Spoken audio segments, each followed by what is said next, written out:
Berarti Mister tuh emang jadi content creator itu emang kamu siapin beneran ya? Enggak. Kebetulan. Enggak, kebetulan aja ya? Kebetulan. Mungkin yang pengen jadi konten kreator juga kayak Mr. Popo gimana boleh, gitu. boleh. Berat kok, susah, nggak usah lah. Carilah pasangan yang kaya sekali sehingga jangan gitu ya. Enggak. Oke, gitu ya. Sehingga dapat modal, mertua kaya. Kalau lulus kuliah ya, kayak gajimu berapa? Sama kayak Mulai pertanyaan. Ya. Dulu kan kalau di sekarang kan berapa outfitmu gitu kan. Iya. Kalau dulu baru lulus berapa gajimu gitu. Wah, itu benar-benar stres luar biasa.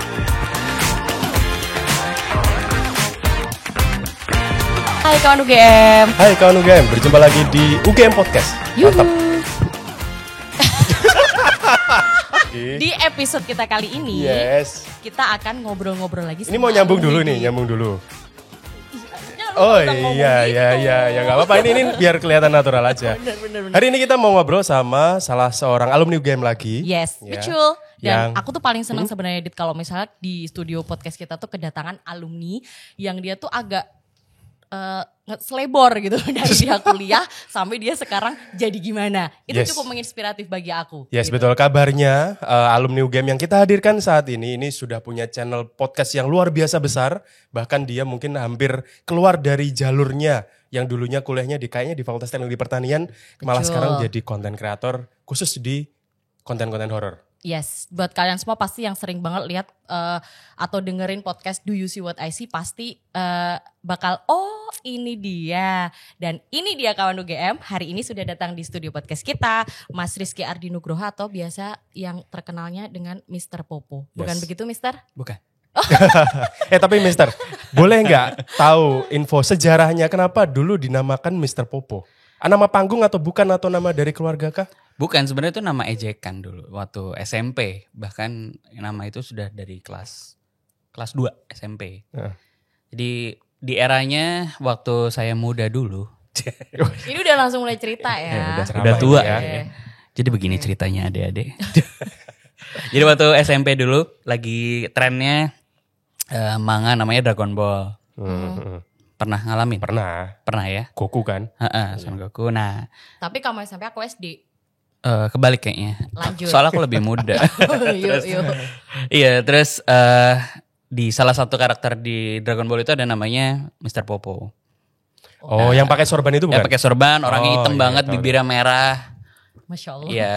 Terus itu kata teman-teman dulu represent seperti apa saya bentuknya. Begitu. Okay. Sebenarnya ejekan sih karena kalau lebih tua lagi mungkin dulu saya dipanggil Dako-chan kali. Aku tahu Instead itu of ya. Mr. Popo gitu. Untung kena eranya Dragon Ball ya. Iya, untungnya kena. Jadi bahkan dulu guru-guru SMP, SMA, dosen di sini nggak ada yang manggil nama Rizky. Terus? Ya Mr. Popo. Oh gitu. Kalau nggak dipanggil Mister, kalau nggak Popo. Alhamdulillah ya, jadi bawa rezeki. Bawa rezeki ternyata ya. Namanya tapi gitu. berhasil loh dia muter balikan bulian ejekan gitu, itu menjadi sebuah rezeki loh. Luar biasa loh, ini bisa jadi motivasi juga. Sebelum kita jauh ngobrol, Mr. Popo ini adalah alumni dari Fakultas Teknologi Pertanian. UGM. Yes. Betul. Angkatan berapa kalau boleh tahu Mas Popo? Aduh, aku malu nyebutnya. Nggak apa-apa. Angkatan 2003. 2003 itu masuk ya? Masuk ya. Kenapa aku ketawa? 2023 harusnya 2023 ya. Saya maba, Mas, saya maba. Tapi 20 tahun yang lalu. Oke.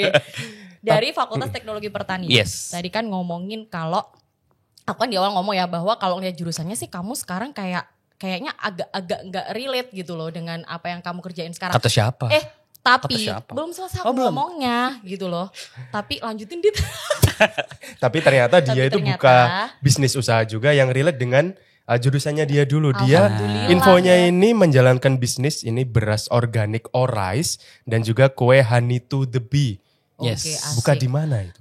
Oke, tapi sebenarnya yang ngedorong Mister sendiri untuk bisa akhirnya aku jadi content creator nih itu apa sih? Keadaan kejebur gitu? sih sebenarnya. Gitu. Nggak sengaja sebenarnya. Jadi kan waktu lulus 2007, saya lulus 2007. Tepat waktu ya. Tepat waktu. Alhamdulillah. Terus waktu itu sudah daftar di salah satu multinational company yang bergengsi lah pada saat itu. Tapi ibuku sakit. Terus kayak ditempatin jauh dari kota saya tinggal. Terus akhirnya ya udahlah kepikiran buat bikin bisnis. Nah, bisnis utama saya waktu itu sampai sekarang sebenarnya saya petani beras organik. Wow, Saya produksi beras keren. organik dengan brand namanya Beras Organik Orais. Gitu sampai sekarang masih Masih jadi petani. masih bukan Tapi- bukan saya yang petani ya, maksudnya dulu saya terjun langsung ke sawah tahun 3 tahun awal, tapi akhirnya sudah punya tim untuk mengelola dan sekarang masih jalan. Tapi tahun 2018 kebetulan banget cerita-cerita horor di channelnya Raditya Dika. Nah itu tuh aku udah punya konten sebenarnya, konten podcast kewirausahaan, ada podcast religi. Nah tapi ya pengen banget sih, udahlah sekalian orang-orang udah kenal sana. Dan waktu itu kan memang viral di Jogja juga ya. Iya. Ceritanya viral di rumah eyangku yang di Jogja sini. Ya udah akhirnya nerusin sampai sekarang. Tanggung nih, cemplung sekalian dan sekarang malah jadi jadi opportunity baru lah istilahnya gitu. Tapi dulu tuh sebenarnya jalanin podcast dulu disiapkan, ada juga podcast terkait dengan kewirausahaan dan lain sebagainya. Tapi pada akhirnya kenapa kok ternyata milih untuk yang horor aja deh, fokus gitu. Fokusnya sebenarnya semuanya. Oh semuanya? Iya, semua Tidak masih hanya horor berarti ya? Jadi saya sekarang ada beberapa pekerjaan yang saya jalani. Salah satunya saya juga punya agensi dan lembaga edukasi khusus untuk podcast. Nah, Do You See What I See ini salah satu part di mana malah justru orang-orang kenal saya dari horor gitu kan. Dan jadi banyak sekarang episodenya. Yes. Nah, ya gara-gara horor mungkin orang kenal saya yang lain juga gitu. Berarti Mister tuh emang jadi content creator itu emang kamu siapin beneran ya? Enggak. Kebetulan. Nggak, kebetulan aja ya? Kebetulan terus emang Tapi akhirnya serius. Ya tadi Iya. awalnya kejebur tadi itu kan. ya, ya. nggak sengaja. Terus memang akhirnya kok menarik ya dunia konten. Dan 11-12 lah sama dunia bisnis. Saya pikir bisnis kan ada produk. Produknya bisa produk fisik ya. Saya bikin beras, kemudian saya punya toko kue. Saya juga ada workshop yang lain gitu ya. Itu kan semuanya punya produk. Nah, karya ini kan juga produk sebenarnya. Iya benar. Betul. Oke, kalau bicara soal bisnis ya, Mr. Popo. Kalau bisnis yang beras organik sama mungkin yang kue honeybee ini, pernah nggak sih terbesit keinginan mungkin atau pernah tidak ada kesulitan yang dialami Mr. Popo selama ini menjalankan bisnis? Ya, kesulitan pasti banyak ya. Sama aja mungkin kalau kerja ya kesulitannya mungkin punya, setiap level punya ini sendiri ya kesulitannya. Apalagi merintis usaha yang memang dari nol banget, dari nggak punya pegawai, kemudian ya satu level naik. Nah itu di setiap level pasti punya challenge-nya banget ya. Ya sebenarnya kalau orang bilang kan wah wirausaha gitu kan. Dulu waktu aku mulai wirausaha tahun 2007, wirausaha tuh masih bukan sesuatu yang keren gitu. Sesuatu yang sulit bahkan. Tapi di eranya startup kan sekarang jadi keren. Orang membahasakan punya wirausaha jadi startup gitu ya. Kesannya wow gitu. Tapi ya tentu saja ini pilihan yang seru sih. Bagiku, ini aku baru kenal pertama kali Mr. Popo ya. Maksudnya Sama. di luar sana aku kenalnya Mr. Popo ya hanya membawakan podcast horor.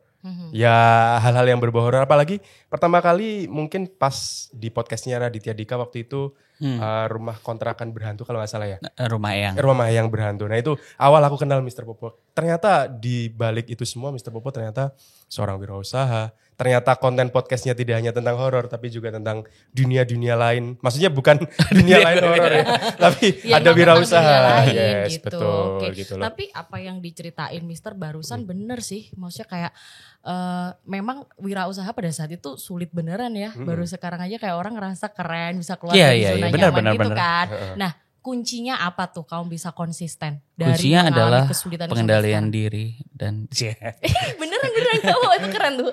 enggak, jadi dulu memang sebenarnya kan ini pilihan ya. Orang-orang bekerja di kantor juga pilihan dan teman-temanku yang di seangkatan di UGM juga karirnya banyak. Kalau orang anak UGM kan kecenderungannya ya teman-teman yang loyal. Bahkan teman-temanku masih banyak yang kerja di tempat pertama kali dia kerja sampai saat ini dan levelnya udah di level yang segitu ya, di level usia-usiaku gitu. Nah kalau usaha kan tentu saja perlu ya itu struggle-nya banyak banget. Saya bilang itu pilihan. Dan buat saya waktu itu pilihan yang menantang gitu.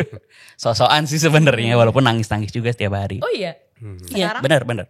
Ya, tapi itu kan perlu proses ya. kadang sih, iya. Dulu waktu kalau lulus kuliah ya kayak gajimu berapa? Gajimu berapa? Sama kayak mulai pertanyaan. kekurangan ya. Dulu kan kalau di sekarang kan berapa outfitmu gitu kan. Iya.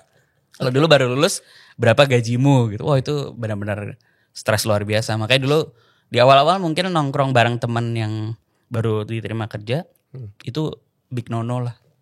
Sempat ada Takut di fase itu ya. takut sampai di fase itu. Oke. Tapi dulu selama kuliah ada kepikiran nggak pengen apa sih dulu ketika kuliah tuh? Setelah lulus Kehidupan waktu kuliah saya menyenangkan.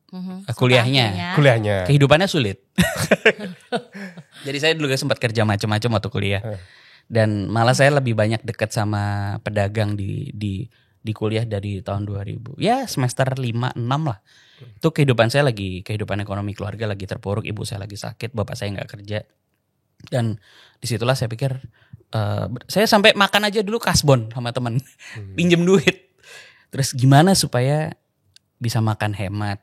Terus nah dari situlah dulu teman-teman kuliah saya malah pikir saya banyak ngobrol sama saya selalu bawa notes buku kecil gitu ya.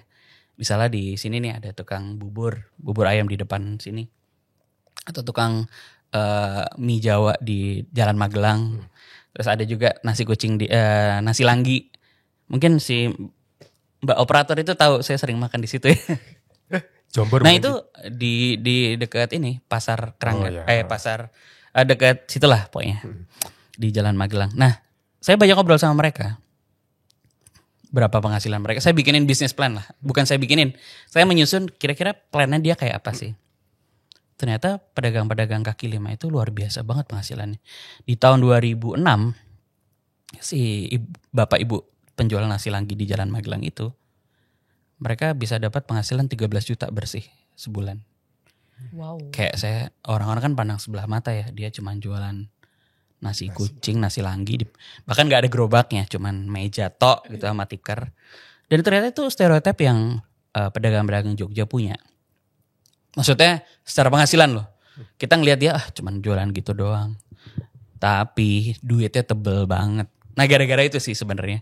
Saya kepikiran mereka lulusan SD aja bisa bikin. Saya lulusan S1 masa gak bisa gitu. Sotonya gitu dulu. Yes, betul sih. Ya udah akhirnya nyoba lah karena dulu ibu saya sakit terus saya pengen nyoba bikin usaha. Akhirnya ya gini toh. Ya susahnya sampai menemukan flow-nya, enaknya. Tapi ya strugglingnya luar biasa sih sebenarnya. Iya. Maksudnya dari orang yang tidak punya modal, ngerintis dari nol, terus ngerasain ya seru aja gitu. Berarti tahun 2007 ya? Betul, bapak ibu saya juga gak setuju sebenarnya. Sampai akhirnya sekarang pasti support full ya? Ya support mungkin karena ibu saya udah meninggal. Iya, Kenapa gitu sih jawabannya? Berat kalau ini. Tapi kalau Bentar, Oke, ya, kalau boleh. kalau podcast awal mula berarti tahun 2007 juga. 2018. Oh. Tapi itu berarti, sebelum horor ya. Sebelum horor. Ke petani-petanian dulu ya 2007 ya, wirausaha dulu Jadi ya. dulu saya kan dari 2009 mungkin ya. Saya banyak kerjasama sama beberapa institusi untuk mentoring UMKM. Jadi sempat dulu saya menang lomba bisnis, dapat grant dulu, Nasional. dapat hadiah ya nasional. Nah itu jadi modal saya sih. Dapat duit 25 juta pada saat itu gede banget. Terus bisa saya jadikan modal dan waktu itu saya banyak masuk TV, majalah dan lain-lain. Jadi gampang centang biru gak sih? Eh Enggak lanjut. Terus, ya itu terus. maksudnya era itu masuk ke saya jadi cover boy majalah SWA. Oh gitu. Luar biasa. Baik. Nggak penting banget ya. Majalah apa tadi? SWA, SWA. karena SWA. Oh iya. SWA. Iya, oke. Ya jadi apa namanya di cover wah keren banget lah kan kayak Iya, itu. keren. Kayak semua orang kenal terus orang beli beras saya gara-gara itu dapat coverage nasional, masuk koran, masuk TV, masuk radio. Terus bisnis saya cepat banget naiknya. Nah, alhamdulillah waktu itu dipercaya juga jadi business mentor sampai saat ini gitu dan makanya podcast pertama saya namanya Cerita Usaha. Dan saya bikin ini sama rekan saya dosen ekonomi UI Sama satu lagi ada konsultan juga, teman saya HR konsultan. Jadi bertiga. Milih platform podcast karena paling gampang bikinnya. Ya, tapi nyambung lagi pertanyaannya. Podcast kan sekarang mungkin hampir semua konten kreator bikinnya podcast. Iya. Tantangannya apa sih sekarang? Dunia penuh dengan podcast lah, ibaratnya seperti itu saya Betul. Ada yang beda nggak podcast zaman dulu ketika tahun cerita usaha sampai sekarang digandrungi oleh masyarakat luas dengan horornya? Sebenarnya kan kayak kalau kita ngomongin konten, let's say YouTube, terus TikTok, semuanya kan penuh dengan copycat ya. Misalnya lihat Om Deddy bikin Close the door, semua orang bikin itu karena rame. Terus formatnya talk show lagi. Dan saya pikir, ya challenge saya sekarang kan gimana ngemas sebuah podcast tuh punya IP. Jadi sesuatu yang berbeda, obrolannya asik. Atau formatnya mungkin nggak harus ngobrol atau talk show gitu ya. Makanya di beberapa podcast saya eksplorasi macem-macem. Itu ada yang horor, ada yang saya punya podcast gaming juga, ada podcast cerita cinta juga. Jadi nyoba-nyoba aja, seneng eksplorasi aja. Jadi kalau teman-teman challenge-nya mau bikin podcast ya harus mencari sesuatu yang sebenarnya formulanya belum dipakai. Tapi ya sulit ya, sekarang kan semuanya kayaknya udah dimasuki orang. Tinggal ngemasnya, bikin IP-nya gimana supaya lebih menarik gitu. Sama ini gak set goals gitu gak? Misalkan coba nih segmen baru, cerita podcast baru. Punya goals gak sih? Misal kayak harus konsisten berapa episode gitu? Saya senangnya tuh bikin gini. Jadi ini saya orangnya gampang bosen. Gampang banget bosen, dan kalau bosen tuh stresnya luar biasa. Jadi sama di dunia wirausaha yang saya geluti. Saya saya masih menjalani misalnya beras organik saya, terus toko kue saya, terus saya bikin waktu itu eksplorasi bikin workshop furniture, jadi interior designer dari gambar sampai. Nah setiap fase ini saya jenuhnya luar biasa. Saya harus larikan ini ke energi saya untuk membuat sesuatu yang baru. Tapi yang lama tentu saja saya nggak boleh tinggalin gitu. Makanya bikin sistem. Gitu juga dengan konten, saya bikin 1, bikin 2, nyoba ini kira-kira menarik gak ya. Jadi goal saya mungkin kalau saya pengen coba gitu. Kalau ini works, saya harus bikin sistem dan bikin mungkin simpelnya kayak bikin tim yang bisa tetap membuat apa yang sudah dibuat ini tidak mentah lagi ya, tidak mati, tidak turun dan lain-lain. Oke. Jadi nyoba-nyoba aja sih. Tapi kalau goals tentu saja punya ya, ini harus diapain ini gitu. Ini kalau boleh saran, mungkin besok undang GG Bercanda gitu ya, dia di podcastnya dia. Mungkin GG bisa diundang untuk sharing gimana mungkin pernah dapat nggak horor pengalamannya gitu loh. Ya, gitulah. Saya sampai chat si GG waktu itu kemarin tuh sebenarnya. Oh udah sempet chat juga? Tapi gak dibalas. Wah itu. GG yang nonton ini tolong balas chatnya. Saya sini aja, apa namanya, ini concern aja. Kok sama dia. Di-cut paling ya. Oh, iya, bener. Jadi concern kan kayak teman-teman yang viral tuh kan gampang. Banyak hal yang membuat seorang viral hanya cuman ngomong bercanda gitu aja orang bisa viral luar biasa. Tapi untuk mempertahankan keviralannya itu yang penting. Betul. Kan sayang kan. Maksudnya kemarin aku sempat chat dia bilang, oke, suruh dia bikin konten yang apapun lah. Mau bikin podcast, mau bikin YouTube. Tapi setelah dia kan udah naik tuh. Nah ini mempertahankan ininya nih gimana. Yes, itu yang susah ya. Jadi aku pernah ngomong sama partnerku di usahaku yang lain gitu ya. Supaya bisnis kita naik tuh ada 2. Ya bisnisnya viral atau orangnya viral. Jadi ketika ya waktu itu kita kayak ngomong random lah.